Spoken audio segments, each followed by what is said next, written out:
এটা হচ্ছে ঝালকাঠি জেলা নেসরাবাদ মহিলা মাদ্রাসা সংলগ্ন এ জায়গায় নদীর পাড়ে থামিয়ে তারা ডাকাতির একটা প্রস্তুতি নিচ্ছিল। এটা সিসি ক্যামেরায় বাড়ির মালিক তিনি দেখছিল। বাড়ির যে তিনি আমাদের সবার পরিচিত বনিয়ামিন বাকলাই, তার থেকে শুনেন। কাকা একটু বলেন কি হয়েছিল এখানে? জি, আমার বাড়ির সামনে হঠাৎ করিয়া নদীর অপোজিট সাইডে ডাকাতি হইতেছে। মসজিদের মাইকে বলতেছে, রতুল্লাবাদ ইউনিয়নে বলতেছে।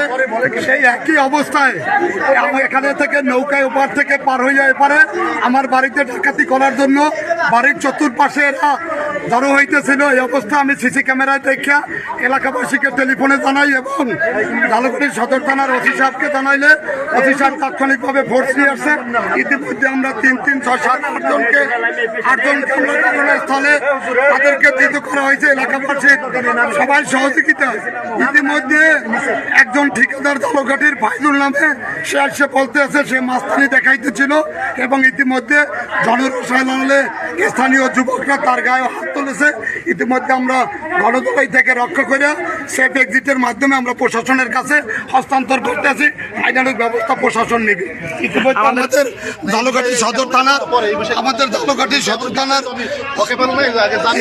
এসআই আসাদ ভাই আমাদের সামনে উপস্থিত আছে।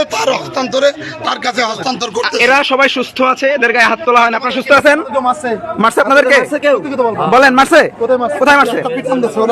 আপনার কোনো ইনজুরি হয়েছে? আপনার কোনো ইনজুরি হয়েছে? আপনার কি ইনজুরি হয়েছেন আপনি?